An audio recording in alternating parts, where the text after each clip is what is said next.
is I can watch the game all day long, and I can stretch my legs out in the bed, extra pillow underneath my head. I don't know why nobody ever told me about the upside lonely. I got a lot more room for my stuff, and I only have to wash one cup. I can stay up late and play my guitar, and the groceries go twice as far. I don't know why nobody ever told me about the upside lonely. Your girlfriends ain't ringing the phone off the wall. I never have to hear from that mother-in-law. Ain't cut the grass since the middle of June. I smoke a big cigar up in my living room. Don't know why nobody ever told me about the upside lonely.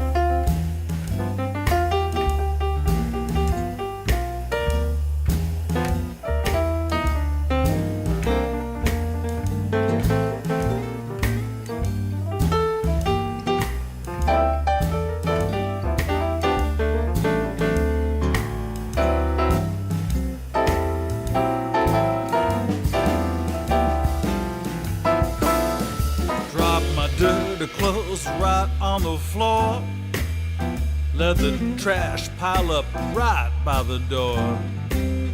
Eat pizza and ice cream 3 times a day, 'cause I ain't worried about watching my weight. I don't know why nobody ever told me about the upside lonely. Yeah, man, just think about all the good things about you being gone. Stretch out here at home. Hey, man, come on in. Don't mind the muddy shoes on the white carpet. She ain't here. You hungry? Hey, man, I got some food if you want to eat. I got a microwave oven with little pictures on the front of it. You just pick what you want to eat and push the button, and it will cook it for you. Yeah, man, you can smoke that cigar up here in the kitchen. Just use that vase over there. Need something to drink? We got beer, bourbon, whiskey, scotch, Diet Coke, Fanta. Yeah, man, I bet you've been on the road for a minute. Bathroom's right down the hall. Switches on the left, doors on the right. Just remember to leave the lid up. Leave it up.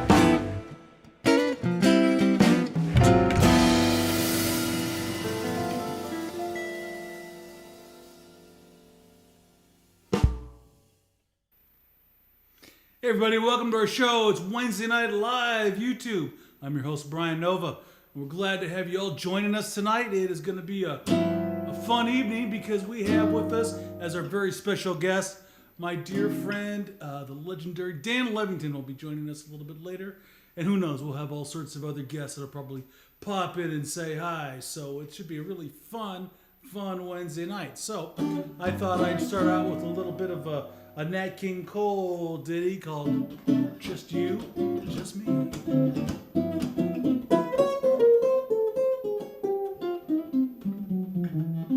Just you, just me. Let's find a cozy spot and cuddle and move. Just us, just we. I've missed an awful lot. My trouble is you.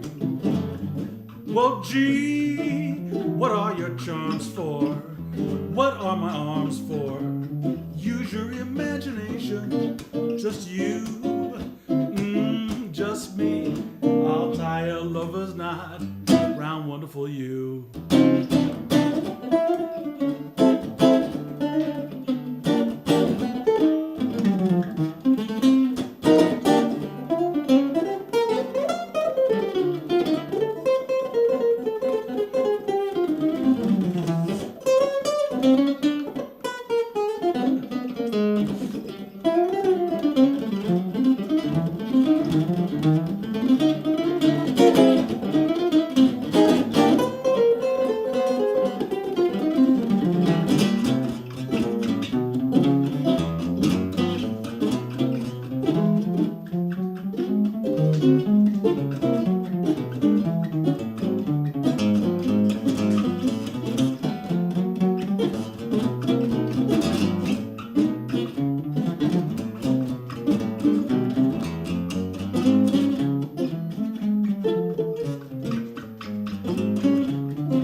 Just you, just me. Let's find a cozy spot to cuddle and move. Jump up us, ooh, just we. I've missed an awful lot. My trouble is you. Whoa, gee, what are your charms for? What are my arms for? Use your imagination. Just you, just me. I've missed an awful lot. I've tied a lover's knot. I'll tie a lover's knot round wonderful you.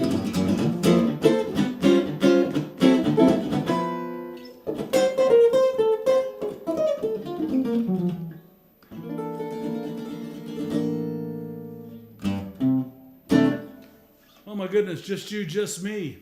Anyway, hope you guys are doing well on a beautiful Wednesday.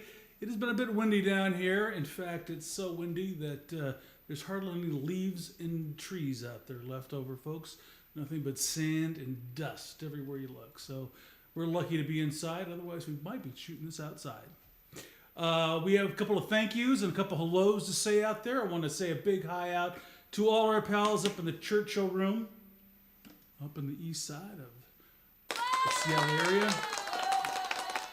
So thank you guys. And also big shout out to our pals up there, Georgie and Bob and Gail and Johnny and everybody that took my brother out the other night and showed him a good time. I so appreciate it.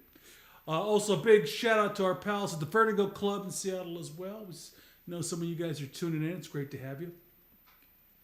And of course all our pals in the Bay Area, the U Club. and our pals down here at Mirage Cigar Lounge. We're looking forward to seeing all you guys over the next couple of weeks as we take our show on the road here pretty soon. What else we got to talk about? Our Longmeadow Ranch wines over there. Big shout out to Ted and Laddie. Good to have everybody there with us. And also a big shout out to Elizabeth and Bobby Lamson. Good to see you guys. Good to have you with us. And of course, John Connors. Hello, John. And Georgie Ayton. Howdy, a hearty hi and a laurel to you too, Georgie. All right.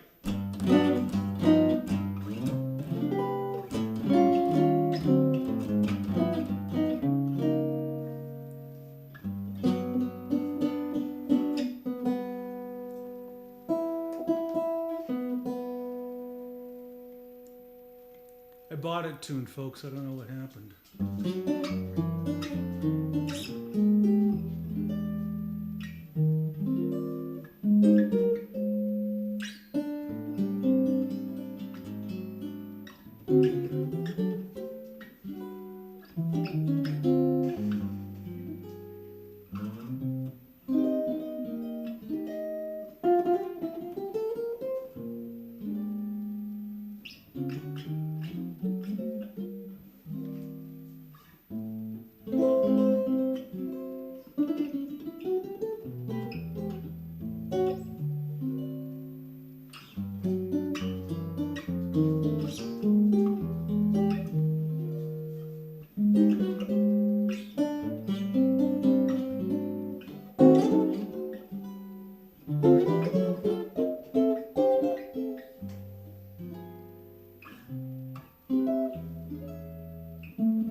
was one of my favorite songs called "Here's That Rainy Day Again." I used to play that every night up in Seattle. It was kind of like our theme song up there. Anyway, listen, how time flies when one is playing guitar. So at this time, I would love to bring in our very special guest tonight. And I mean, he is a true Renaissance man. He's an award-winning neuroscientist, musician, best-selling author. He has published more than 300 articles in almost every magazine known to science. He's done TED Talks. He is the author of 4 New York Times best-selling books, including This Is Your Brain on Music, The World in 6 Songs, The Organized Mind, and Successful Aging, to name just a few.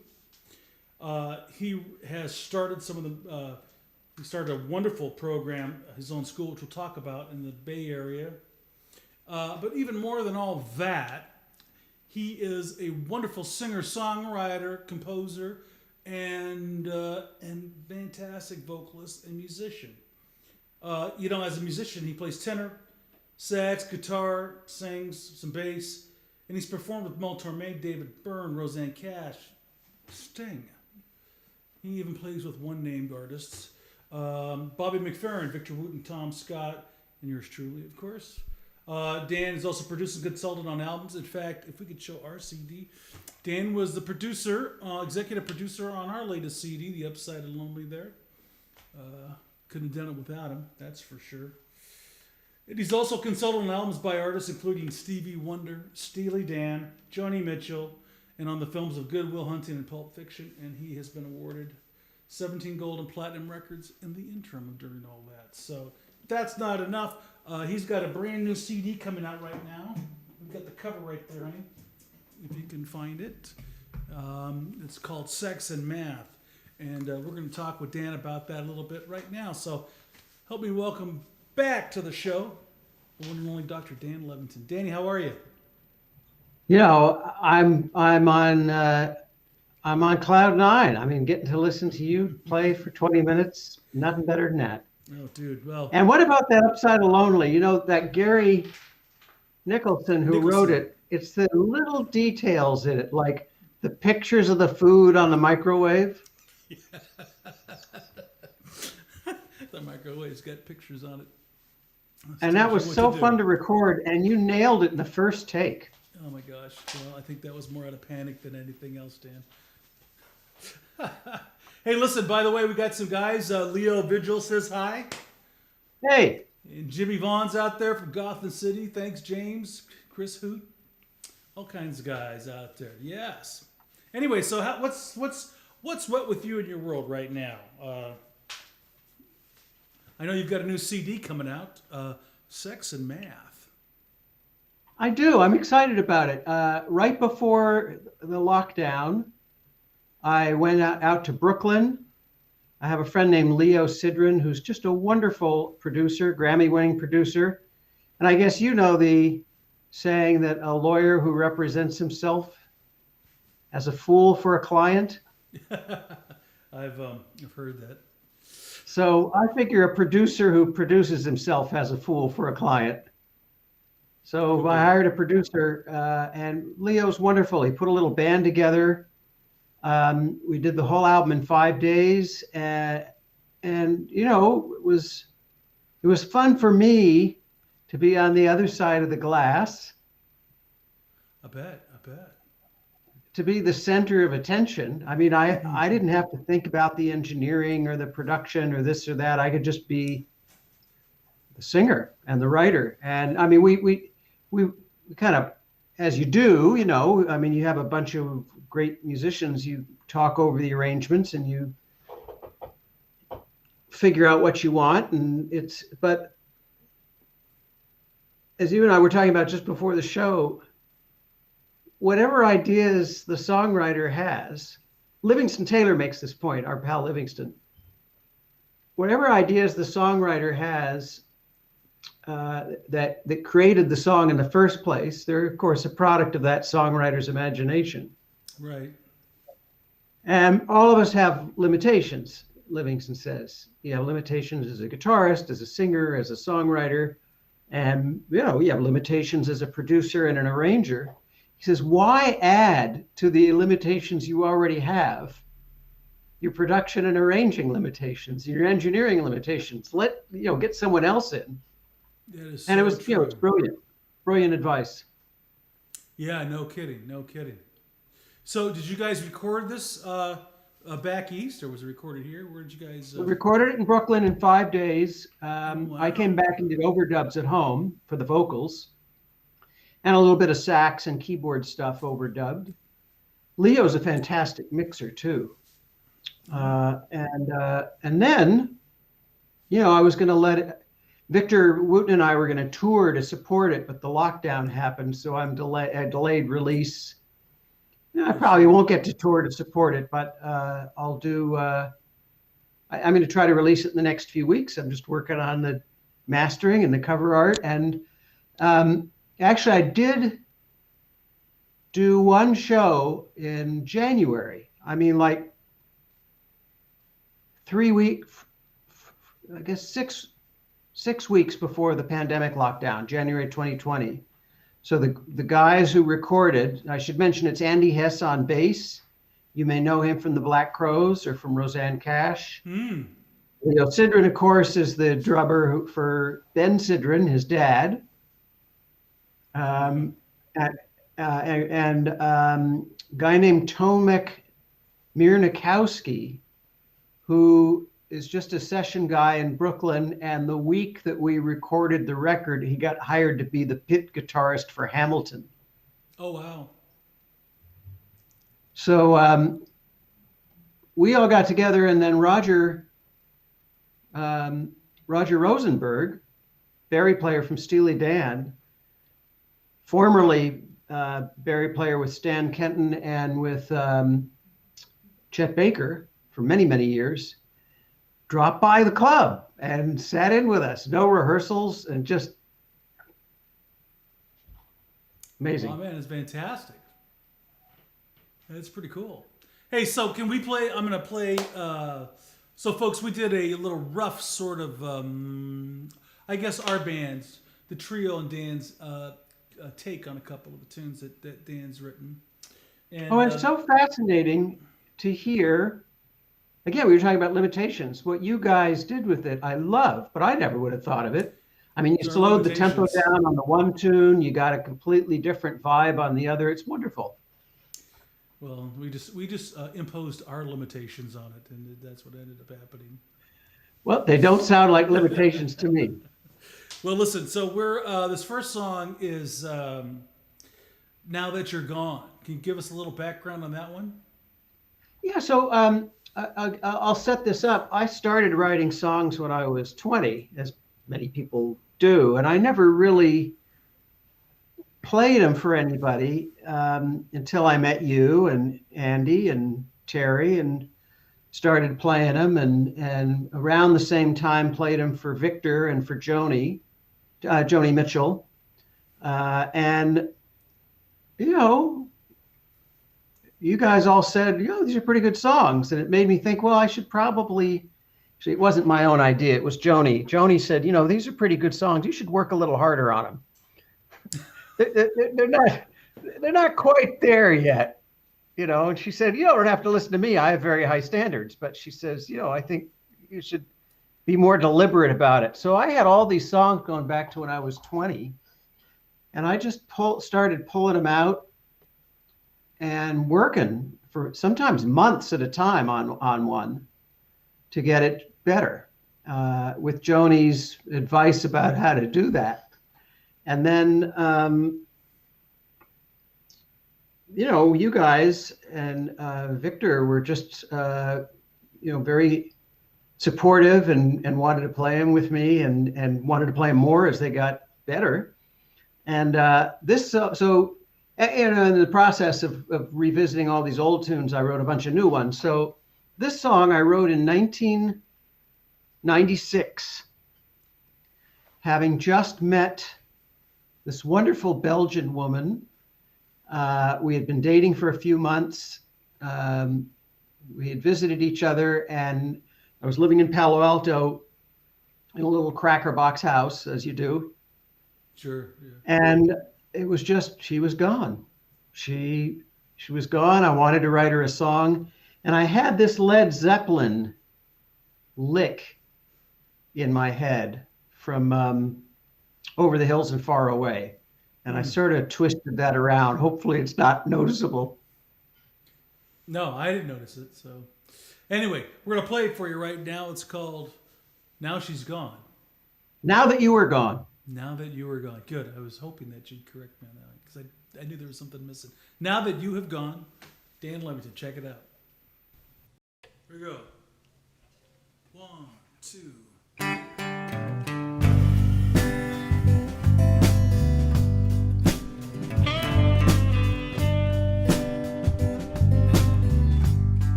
Gone,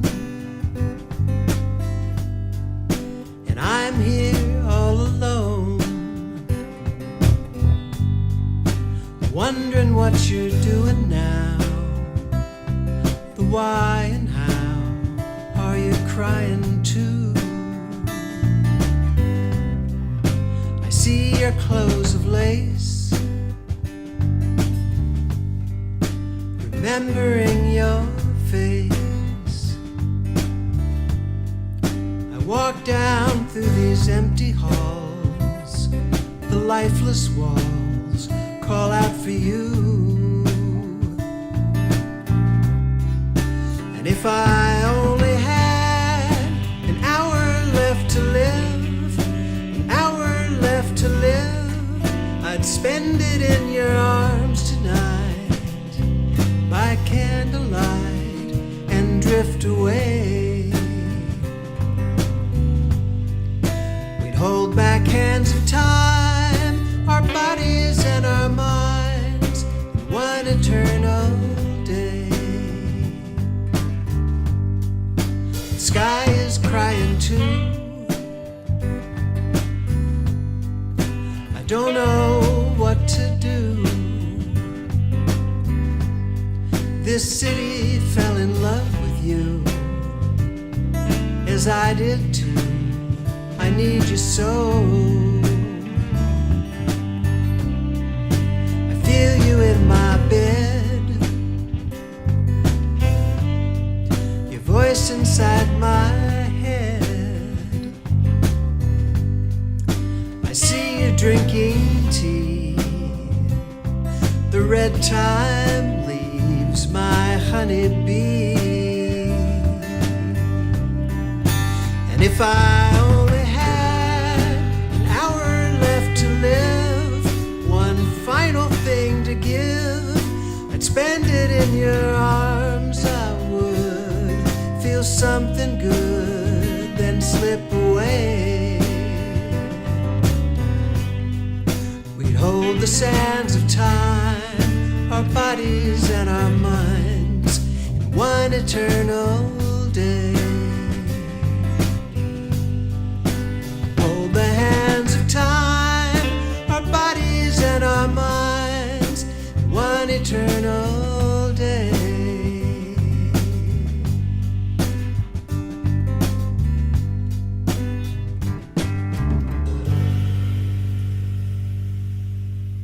Thank you, gentlemen.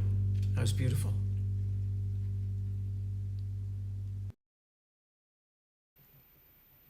Here you go. What a cool tune. I love it. Thank you. Thank you. I love it.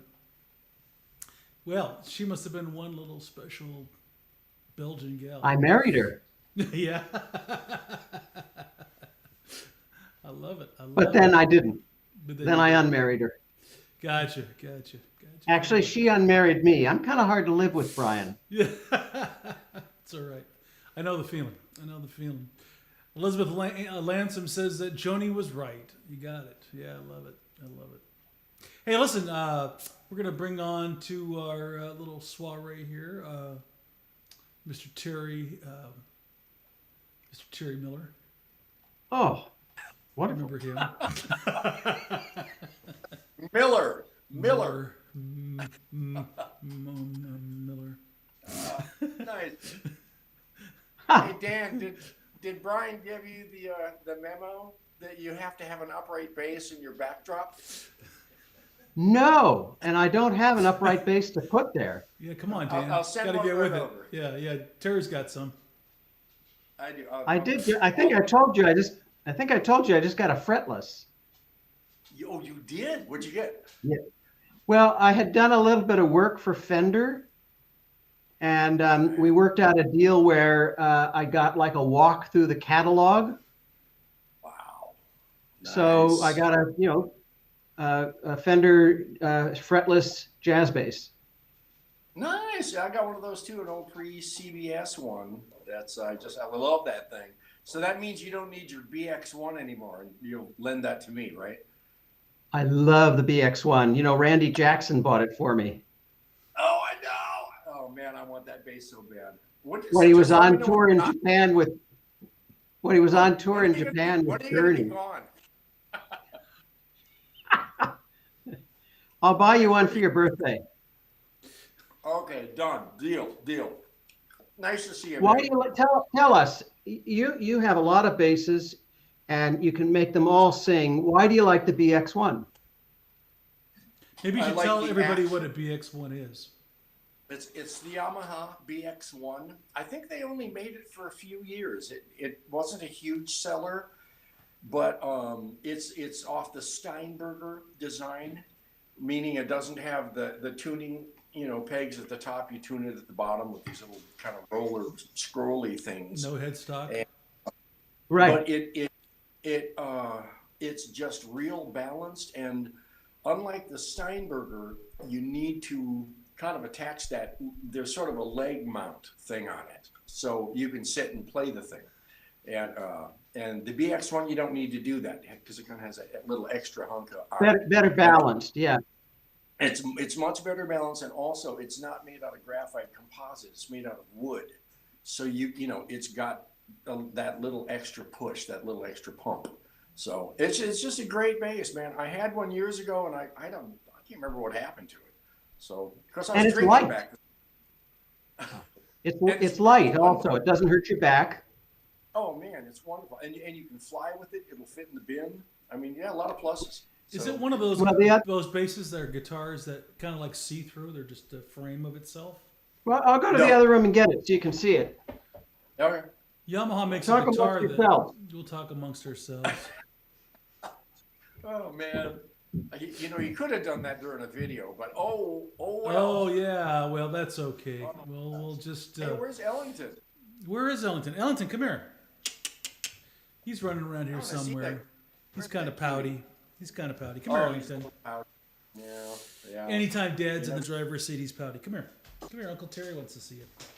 Oh my goodness, he doesn't want to. There we go. There he is. Oh, Hey, Uncle Terry. Hey, buddy. Say hi to Uncle Terry. Hey, buddy. Hey, Ellington.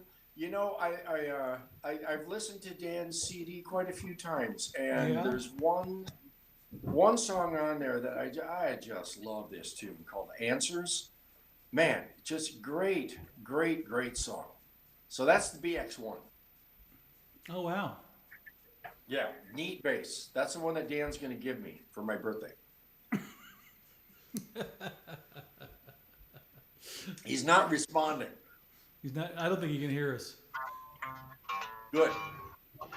I'm so glad you like Answers. There's a wonderful story about every that's song, but some are more interesting stories than others. Of course, there was a woman involved. It was 1984, and I was playing in a new wave band called the Mortals in San Francisco. Wait, I thought you were born in '84. You're Right. funny. Please continue. When he was 5.5. Right. Um, and I was playing bass in that band. In fact, this bass. And the former bass player was this Micmac Native American woman named Panther. Okay. And, they replaced her with me, but she was a big groupie and a big fan of the band. And, we hung out a lot. And she and I wrote a song together that I just love. It was a kind of a punk song about her favorite beer, Mickey's Big Mouth. Oh, yes. I remember those. And it's just this out of control, wonderful, charming, arty new wave piece, kind of like a Kate Bush meets Deborah Ayal thing. And we decided to get together and write a song. And so I had this kind of guitar idea. The reality is I wanted to play Landslide by Fleetwood Mac, and I didn't know how. And the other problem was that Landslide had already been written, and so there was no need to write it again. Right. But I love that idea of a descending line that you just modulated to another key and descended again, and then modulate again and have the same parallel descent chromatic. And so I gave her this sort of finger picking thing, and she just started singing this beautiful melody, and she'd sing a line and then I'd sing a line back, and she sang a line and I sang a line back. It wrote itself. Wow. That's great. Isn't it great when that happens? I remember Monica Mancini, she was telling a story one time about her father, and they were the movie The Days of Wine and Roses, and Mancini was asked to write the song, and they expected it to take a month or two or whatever, and he came back like the next day, and it was done. And Jack Lemmon, he was just absolutely floored. It's like, how did you write this? And he said, I wrote C-A, and the rest of the song, he just played it through one time and it was done. I mean, that was also the genius of him. But I have a feeling that's probably, it sounds like that's happened to you a few times as well, where you didn't have to sit down and try to construct the lyrics and how's that going to fit with this chord and what works best here. And so, but it's only happened a few times. Of the 200 songs or so I've written, right, a handful were like that. And some of them, it was like I was saying earlier, Joni and Rodney Crowell both said, your books feel like you worked on them, you edited them, and you revised. I mean, they don't sound fussed over, but they sound just right. They said Very well laid out. They're meticulous. Yeah, they're perfect. And I said, Rodney said, but Rodney's very frank. He said, you got to put the same amount of time into your songs as you do into your books. I said, why would I do that? Nobody listens to my songs. And he says, because nobody's going to listen to them if you don't put in the time. And so there were a few that didn't need any work, but some songs I've worked on 10 years. Wow. How about as has Rodney and as has Joni? His most famous song, Shame on the Moon, that Bob Seger had the hit with, he was never happy with it. And so we were hanging out one time and I said, you always say you're embarrassed about that song. If you don't like it, go back and rewrite it. And so 30 years later, he did. And he just released a new version of it a couple of years ago. Oh, wow. And it's wonderful. Shame on the Moon Redux. Oh my gosh. Wow. But I think that new version, it took him 3 months and he worked on it every day for 3 months. Wow.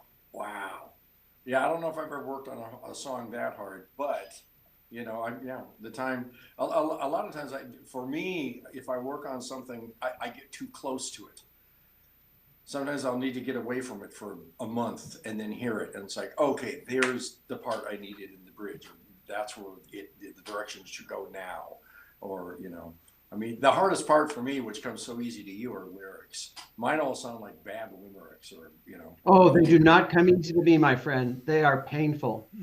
Really? That's usually what I spend all the time on, not the melodies or the chords. It's the 10 years is the lyrics. Wow. Because you're Dan Levitin. You're Mr. You invented words, if I'm not mistaken. or at least how they go together. That's right. Yeah. Yeah, right. Nice said. Well, part of the Said nice. part of the problem, because you guys like talking craft, and I hope your audience doesn't mind. Did you say Rodney, Crap? craft, Oh. Craft with an Crack? F. CRAFT. Oh, crap. That crap. Rodney said to me about 10 years ago, he said, you know, the problem is that you sing like a professor and you write like a professor. Interesting. Huh. And so we worked on a song together, and, you know, he made these little tiny changes that he thought were important. Mm-hmm. One of them was, again, a song on this album called Johnny and Linda that Livingston Taylor has a co-writing credit on. Rodney refused the co-writing because he felt he'd only changed 3 words, but which is true. But yeah, I tried to give it to him. But in this case, I had this line about this violent relationship between a man and a woman, and Johnny came home drunk again, cursing up a storm. Rodney said, from what I understand about these two people, he would not be cursing, he'd be cussing. Cussing. Yeah. And then Livingston said he wouldn't come home drunk again, he'd come home whiskeyed up. Nice. Nice. And so Rodney and Livingston got me thinking, like I do in my books and my articles, I examine every single word and I make sure it has to be there, and I make sure it's exactly the right word. You can see on the desk behind me here, I think I've got 3 dictionaries. I'm looking up words all the time, because just because I think I know what they mean doesn't mean I'm right. Right. And Right. it was Joni. It was going over to Joni's house once a month for years, and seeing her work on a single song, and month after month, the only change would be a single word. Wow. Wow. Amazing. Hey, Dan, one of our dear friends up in Seattle, Mike Burkhalter, Colonel Mike Burkhalter, as that goes. Colonel. He asked, Dan, how do you relate, oops, it just went away. How do you relate your cognitive psychology expertise to your musical expertise? I'm glad he's a colonel, because I wouldn't want to get any corporal punishment. Oh, That'd be a major mistake. that would be. That would be a general faux pas. Let's keep this part of it private. Oh my goodness. All right, so to the Colonel. How do you relate your cognitive psychology expertise to your musical expertise? You know, I thank you for asking that, Colonel. It's 2 ways, really. One is that I learned from my studies about the science of learning. And we've talked about this before, the 3 of us, but I don't know that we've talked about it here. The brain is basically a Republican. It doesn't like change. And so the human brain wants things the same way and as much consistency as possible. I have nothing against Republicans. I'm just saying there's a political kind of parallel here. Correlation. So the brain wants you, when you're learning something that you need to practice, whether it's, you know, doing layups on the basketball court or playing an instrument, it wants you to do it the same time every day, and it wants you to sleep in between, because sleep is when the memory consolidation happens. There's a lot of research that shows you can practice something, or whether it's physical or if it's, you know, math. If you don't get sleep between learning sessions, it doesn't stick. And so when I'm working on a book or on a song or trying to play something new, the first thing I do when I roll out of bed in the morning is I work on it. And then whether I go back to it during the day or not is a separate issue. but always right before bed, I go back to it. So that when I wake up in the morning, I've had all night for my brain while I was asleep to consolidate the information and twist it around. I end up dreaming about it. Everybody does, whether you call it your dreams or not. You dream about something intense you did before bed. And then in the morning, you're kind of bootstrapping yourself up. Gotcha. That's so Hey, one of the interesting. gals here, Jazz Gal, says, I'm kind of highlighting this one. It says, sounds like one of those sad songs by Bread. And I think we've talked about this before, where I think a lot of your songs has sort of a David Gates sort of, because I'm a huge David Gates fan. I think he was a great song. I guess You could not make me happier than to say that. I'm a huge David Gates fan, and every time I hear him, I'm just bowled over. He's retired now. I think he's living in Northern California. He's somewhat of a recluse. I don't know anybody who knows him. I don't either. But I actually kind of did a little reaching out, shall we say. I won't say it was a search, but kind of reached out and kind of went to that end. David, I if you're did listening too. to us, we want to hear you again. We want to talk to you. So, well, I reached out to him too because I didn't necessarily want to hear if he's writing. I just wanted to get to know the guy because he's so brilliant at what he does, and that's so prolific. Yeah. So I have a friend named Loretta Munoz, who's the vice president of member services at ASCAP. I'm an ASCAP member, and so, he's an ASCAP member, and she knows him, and she said he doesn't want to talk music business. He's done. Gotcha. Well, listen, talking about music business, we have yet another video to lay on everybody here. This one is your tune, There Is Delight. Want to give us a little lead into this? Yeah, so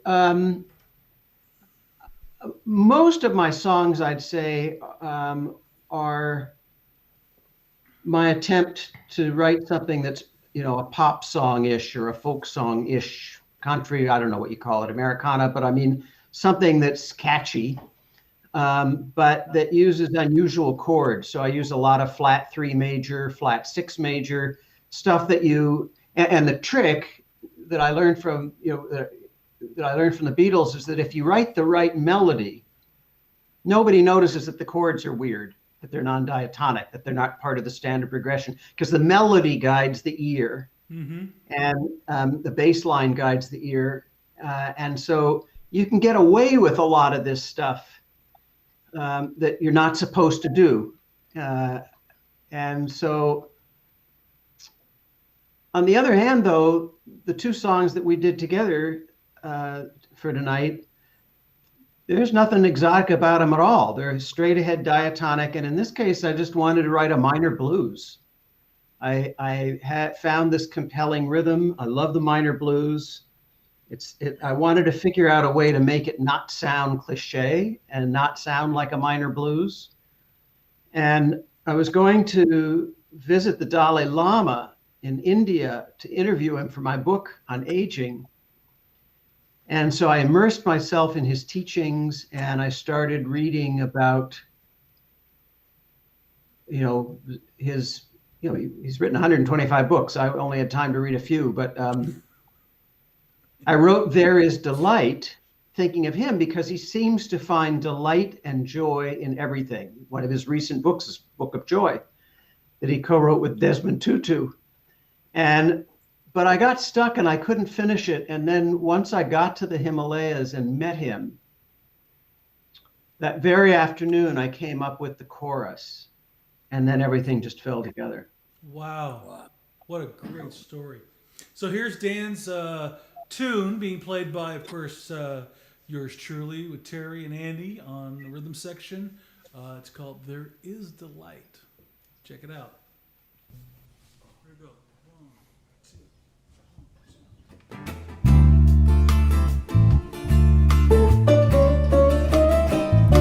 There is delight in singing no none hears. Beside the singer, there is delight, there is delight. There is delight in praising, oh, the praise praiser sits alone, and though the praised far off from him, there is delight. All that came before us is just light, and so despite the pleas and pleasantries, we take the night. Warmer climes give brighter plumage, stronger winds the breeze of alpine heights. You spread your wings and find what's right. The siren sings, the ship's at sea, though none hears. Beside the mast, there is delight, there is delight. There is delight in facing life, delight in cursing death, and though the body is at sea, there is delight. All that came before us is just light, and so despite the pleas and pleasantries, we claim the night. Warmer climes give brighter plumage, softer winds the breeze of alpine heights. You stretch your wings and find what's right. There is delight in singing, though none hears. Beside the singer, there is delight, there is delight. There is delight in ties that bind, delight in knowing we are one, and though we are lost, there is delight. All that came before us is just light, and so despite your pleas and pleasantries, we claim the night. Warmer climes give brighter plumage, stronger winds the breeze of alpine heights. You play the strings to find what's right. You play the strings to find what's right. Play the strings to find what's right.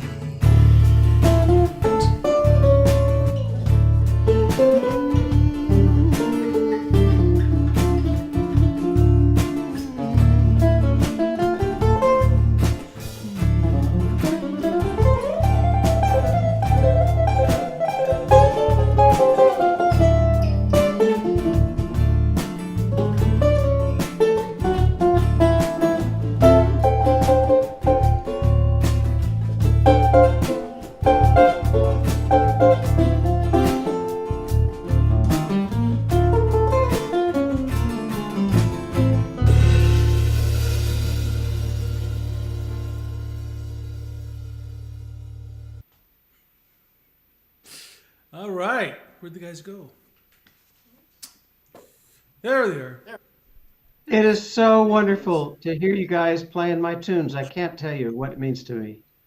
Oh, dude. We were so fun, happy man. to play Beautiful. it. It's a gorgeous tune. Hey, Dan, you got a fan that wants to say hi. Well, hello, Brianna. What's new with you? Song. I'm doing great. How are you? Where are you going to school these days? Oak Ridge. El Dorado Hills. Yeah. Is that where the Oak Ridge boys That's go? cameo. We got a cameo going here. Is the pandemic driving you mad?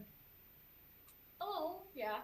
It's full-time school up here now, so that's great. So we got that happening. So yeah. Okay. Are you still kicking your dad's butt at Domino's? Oh, you know I am. Okay, enough. Had a Hey, girl. he's Had a done. girl. Bye. Ah. What was I thinking? You know, we Yes. were talking about the song "There's Delight." One of the things I learned from listening to Rodney and Livingston and Joni is that it's okay to take a lyrical bit from another song and use it. So, you know, I have this line, there is delight in ties that bind. ties that bind. Johnny Cash, Yeah. right? I walked the line. Yeah, and so that's not my phrase, but I loosened up and allowed myself permission to do that kind of thing. Well, we are very glad you did. That's for sure.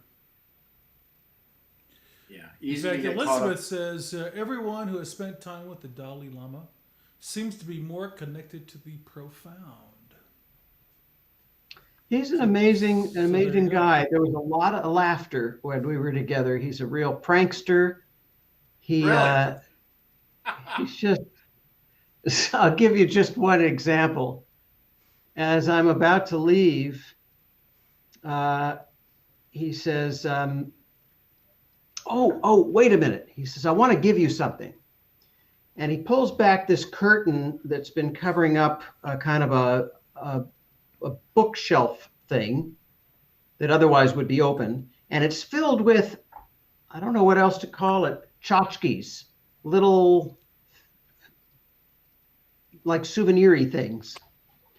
And he spends the longest time there, looking around. He'll pick one up, he'll look at it, and he'll put it back. And, he's selecting these things. And he takes two of them out. One of them is a little peacock. It's a plastic peacock with, like different plastic colors making up the tail. And it's painted in fake gold paint. It's about this big. And then the other one was a wind-up toy mouse that should be walking along the desktop, but it doesn't actually work. You wind it up, it doesn't do anything. And he gave these to me. And I said, "Thank you, Your Holiness." I said, "Can you tell me what is the meaning of these things you've given me?" And he looked at me and he looked down at them. He looked at me again. He looked down at him again. And he said, "Nothing. They mean absolutely nothing." So you got that going for you, which is kind of nice. Huh? Oh my gosh. I'm going to guess you have those proudly displayed. They're actually in the kitchen. They're a nice conversation piece when people come over to visit. Boy, no doubt. But, we stayed in touch and we wrote an op-ed for the Boston Globe last fall about the importance of compassion. And as you can tell, I love collaborating. I don't know why people don't collaborate more. It's wonderful. Mm-hmm. Mm-hmm. Yeah. I think it's hard to find that fit sometimes, but when it happens, man, it's just wonderful. Yeah.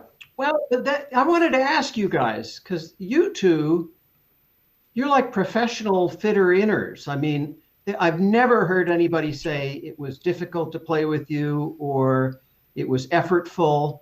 And my experience is it's completely effortless. So what is it that you do that other people don't do?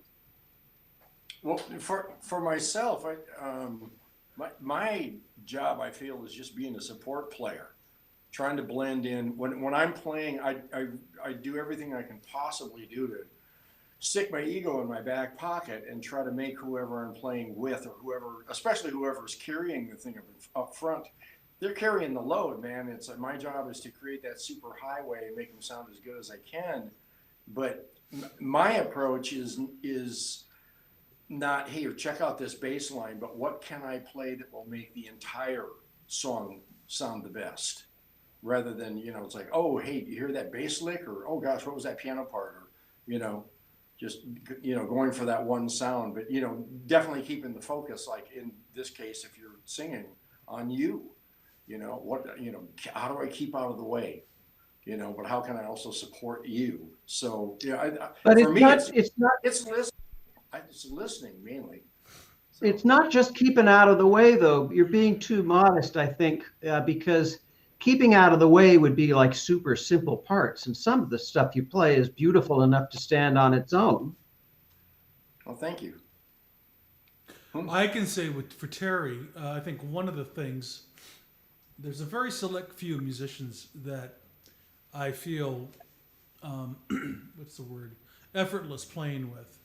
And Terry's definitely one of them, one of my favorites. And one of the reasons is I think, Dan, and I think you're the perfect example of this too. I think whenever you're approaching the arts, the more well-rounded you are, meaning especially the more different styles and concepts and genres that you become not only familiar with, but hopefully even proficient in. It all adds to this wonderful connection. I think of it kind of like cooking. You know, I mean, the better a chef. Usually, the more styles a chef will understand, so they can start cooking with whatever's in the kitchen at a given time and come up with a masterpiece. Whereas, so for Terry, when he's playing something, he's got so many wells to draw upon that it's just something really new and fresh. And as do you. I mean, that show you did with Kix Brooks last week. You know, you sound like an authentic backing band. Yeah. Well, Terry and I both have played in country bands. I mean, I guess that's part of the deal is, you know, I spent a significant amount of time playing country music and rock, and even more time playing funk and R&B. Well, we have this in common. I played with a country band in Oregon called the Alsea River Band. I was the lead guitarist, and it was a blast. Yeah. But, you know, talking about the variety of things, it reminded me of something years ago. You know, the Bureau of Labor Statistics in the U.S. government has a website, and they list the qualifications for every possible job that they have coded, thousands of them. So say you want to be a phlebotomist and draw blood. You know, it has this list of requirements. I mean, apart from certifications and degrees, there are all these things you need to do and know. Or if you want to be a civil engineer who designs bridges, or you want to be a chef, whatever it is, they've got the job description. This is the government telling you what you know, if you want to go into this field, these are the things you need to know. And you should go look up musicians sometime, because the first thing it says under the description is that a professional musician must be a master of all possible styles and genres. Wow. I love it. I love it. I hate to be thought of as a jazz guitarist, but I'd rather be thought of as a guitarist that plays jazz. Yeah. Even though that's kind of where my bread and butter is, I'd like to think that I love bossa nova, for instance. I love playing. Well, I'll go you one better. I mean, I think of you not as a guitarist, but as a musician writ large. I mean, you're not playing the guitar; you're playing music. Thank you. And that's a big important distinction, as we know from our friend Victor. That is a huge distinction. It really is. Yeah, like with Victor and Marcus Miller, same thing. You know, he'd be playing bass and he'll switch over to bass clarinet. Like, who does that? You know, or Victor, he'll play these just absolutely amazing things, so melodic, and then he'll just pump it out and lay it down. And you know, he's a musician. He's a right. He's there are lots and lots of guys who play guitar and lots of guys who play bass, but there aren't a lot of them who are playing music. Yeah, that's really true. Yeah, I think it's true on any instrument. Yeah. And drums. Andy plays music. Andy's a musician, even though he's a drummer. Hey, what do you mean by that? You know, what you hear when Andy plays is music. You don't hear drums or a drum beat or a drum fill. You hear music. Right. Yeah, no. I'm going to guess that's also true for writers. You know, it's interesting because when I talk to fellow writers or to editors, or when I teach writing, we talk about how authors have a voice. In the way that a singer has a voice. I mean, an author has a style that comes through, but if you're doing it right, there are authors who are all craft, and they wear their craft on their sleeve, and they're trying to impress you with their ability to put words together. I love Charles Dickens, but he's a show-off. You know, he's he's like some pianists that we know who are more interested in attracting attention to the dazzle they can do than to actually giving you a good emotional experience. Oh, sure. Yeah. Yeah. Now, Dickens can pull on the emotional strings, but he spends a lot of time playing word games. In Great Expectations, Pip describes the war between his sister and her husband and using him as a connubial missile. I mean, that's clever, but, it's too clever by a half. And right. So with writing, I think certainly with novels, and I think with science, the idea is to be the Terry Miller and get out of the way and let the story speak, and don't have the reader thinking about you. Have them think about the story. Exactly. Yeah. It's one sound. It's one song. Yeah. It's one piece of music. It's not all the other elements. I mean, they compose it, they're, are part of it, but, that's, for me, that's not the goal. The goal is, what is that end result? What is that one sound? So that's funny about Dickens. It can be tough with writing, like with memoir, where you're writing about yourself. It can be tough not to draw attention to yourself, but, I'm thinking of The Glass Castle by Jeanette Walls, or Rodney Crowell's memoir, Chinaberry Sidewalks. They're writing about themselves, but they're not drawing attention to themselves as writers. They're telling a story, and you get caught up in it like any good novel. Yeah. I totally agree. Well, Cool, boys, man. we've kind of hit that. By the way, Go ahead, Dan. Victor's book is amazing. His new book. Where can we get this? Because I haven't really seen too much press on it. So It's one of the best. It was published by Penguin Random House. It's called The Spirit of Music. It's one of the best books I've ever read on any topic. Wow. Well, we got to get Victor on the show maybe here in May, and Oh my God. absolutely. Absolutely. Check this. Oh, I know he'll come. I know he wants to come. He's Great. just waiting to be asked. He's like the good-looking girl at the high school dance. Nobody's asking her. All right, well, we're gonna cross that stage and ask him. Oh. Anyway, Dan, thank you so much for being here with this week. And when is your album actually going to get released? I'm collecting pre-orders now to pay for the pressing of the vinyl and the CD. So where can we go? Where can our fans here go to pre-order?